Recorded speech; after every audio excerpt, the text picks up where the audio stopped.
शुरू करते हैं। तो आज हम क्या क्या कवर करने वाले हैं फटाफट देख लेते हैं। शुरुआत करेंगे प्रैक्टिशनर की प्लेबुक से। इसके बाद हम डिकोड करेंगे आईपीसी सेक्शन 294 यानी सार्वजनिक अश्लीलता को। फिर देखेंगे आईपीसी 166A जब पुलिस एफआईआर लिखने से मना कर दे। उसके बाद हिंदू विवाह अधिनियम के तहत तलाक के नियम। और आखिर में कुछ बहुत ही काम के रोजमर्रा के नागरिक और यातायात अधिकार। भाग 1 प्रैक्टिशनर की प्लेबुक और इसका वास्तविक दुनिया में उपयोग। एक बेहतरीन वकील वो नहीं होता जो सिर्फ कोर्टरूम में भारी भरकम दलीलें दे।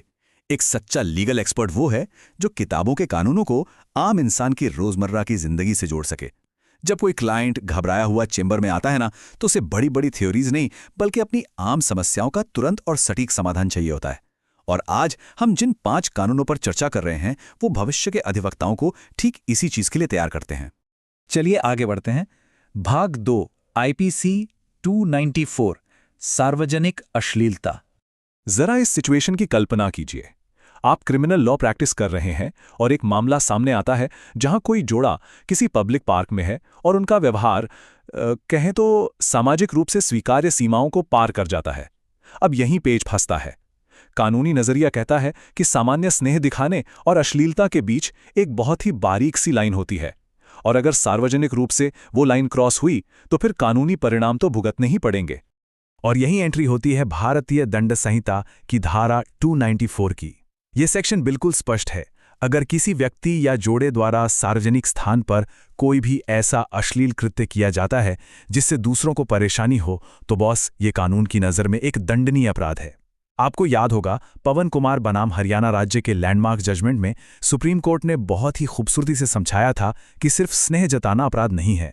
जुर्म तब है जब एक्ट अश्लील हो और उससे पब्लिक को क्षोभ यानी परेशानी हो। हर लॉ स्टूडेंट को इस बारीक अंतर को पकड़ना आना चाहिए। भाग 3 आईपीसी 166A एफआईआर दर्ज करने से इनकार। ये एक ऐसा एडमिनिस्ट्रेटिव इशू है जो आए दिन सामने आता है। सोचिए, एक आम नागरिक हिम्मत करके पुलिस स्टेशन जाता है, लेकिन वहां ड्यूटी पर मौजूद पुलिस अधिकारी उसकी एफआईआर दर्ज करने से ही मना कर देता है। तो क्या सब खत्म? बिल्कुल नहीं। अगर वो अधिकारी अपने कानूनी दायित्व से पीछे हटता है तो वो खुद आईपीसी की धारा 166A के तहत सजा का भागीदार बन जाता है। जी हां, वो जवाबदेही से ऐसे ही बचकर नहीं निकल सकता। और इस पॉइंट पर जो सबसे दिलचस्प बात है वो है सुप्रीम कोर्ट का ये ऐतिहासिक फैसला, ललिता कुमारी बनाम उत्तर प्रदेश राज्य। ये केस लॉ तो आपने पक्का पढ़ा होगा। इस जजमेंट ने एक तरह से पत्थर की लकीर खींच दी है कि अगर मामला संज्ञेय अपराध यानी कॉग्निजेबल ऑफेंस का है तो पुलिस को एफआईआर लिखनी ही पड़ेगी। It's mandatory. इसमें प्राथमिक जांच का कोई बहाना नहीं चलेगा। लीगल प्रैक्टिस में अधिकारों की रक्षा के लिए ये केस एक बहुत बड़े अस्त्र का काम करता है। चलिए अब क्रिमिनल लॉ से थोड़ा शिफ्ट होकर फैमिली लॉ की तरफ चलते हैं। भाग 4 हिंदू विवाह अधिनियम के तहत तलाक के नियम। 1 साल। जी हां, जब बात पारिवारिक कानून की आती है तो ये 1 साल का समय सिर्फ एक संख्या नहीं है बल्कि एक बहुत ही महत्वपूर्ण कानूनी समय सीमा है जिसे किसी भी हाल में नजरअंदाज नहीं किया जा सकता। हिंदू विवाह अधिनियम के तहत नियम एकदम शीशे की तरह साफ है।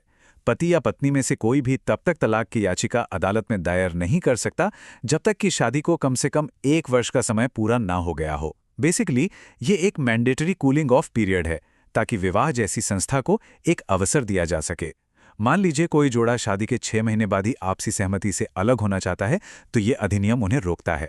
और हां, अमरदीप सिंह बनाम हरवीन कौर जैसे मामलों में सुप्रीम कोर्ट ने इस वैधानिक प्रतीक्षा अवधि पर जो गहरी व्याख्या की है वो हर अधिवक्ता को फिंगरटिप्स पर याद होनी चाहिए। और अब आते हैं हमारे आखिरी डोमेन पर, भाग 5 रोजमर्रा के नागरिक और यातायात अधिकार।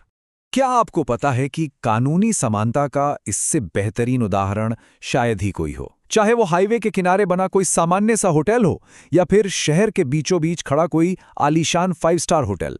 भारतीय सराय अधिनियम 1867 के तहत कोई भी प्रतिष्ठान किसी भी नागरिक को पीने का पानी और वॉशरूम जैसी बुनियादी सुविधाओं का मुफ्त उपयोग करने से मना नहीं कर सकता। आपातकालीन बुनियादी सुविधाओं के मामले में कानून की नज़रों में एक ढाबा और एक 5 स्टार होटल दोनों बिल्कुल समान है। अब जरा इस ट्रैफिक वाले परिदृश्य को देखते हैं जो बहुत ही आम है। मान लीजिए सड़क पर बिना हेलमेट गाड़ी चलाने या ओवर स्पीडिंग के कारण ट्रैफिक पुलिस द्वारा एक चालान काट दिया जाता है। इसके बाद अक्सर सबसे बड़ा डर क्या होता है? यही ना कि क्या अब अगले हर चौराहे पर पुलिस रोकेगी और फिर से चालान कटेगा?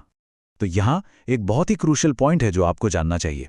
मोटर वाहन अधिनियम के प्रावधानों के तहत अगर किसी एक सटीक कारण या ग्राउंड पर पहला चालान कट गया है, तो ध्यान से सुनिएगा, कानून उसी समान कारण के लिए अगले 24 घंटे तक दोबारा चालान काटने की अनुमति नहीं देता। इसका सीधा सा मतलब है कि नागरिक को पूरे 24 घंटे की एक कानूनी छूट या इम्यूनिटी मिल जाती है।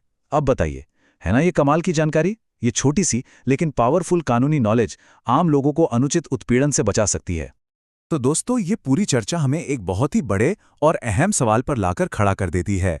किताबें, कक्षाएं और कानूनी सिद्धांत अपनी जगह हैं, लेकिन असल चुनौती ये है कि भविष्य के अधिवक्ता होने के नाते इन रोजमर्रा के कानूनों का इस्तेमाल आम नागरिकों की बुनियादी स्वतंत्रता की रक्षा के लिए कैसे किया जाए। सच कहूं तो अधिकारों की यही जमीनी समझ एक साधारण कानून के छात्र को एक उत्कृष्ट वकील में बदलती है। इस सवाल पर गहराई से विचार जरूर कीजिएगा।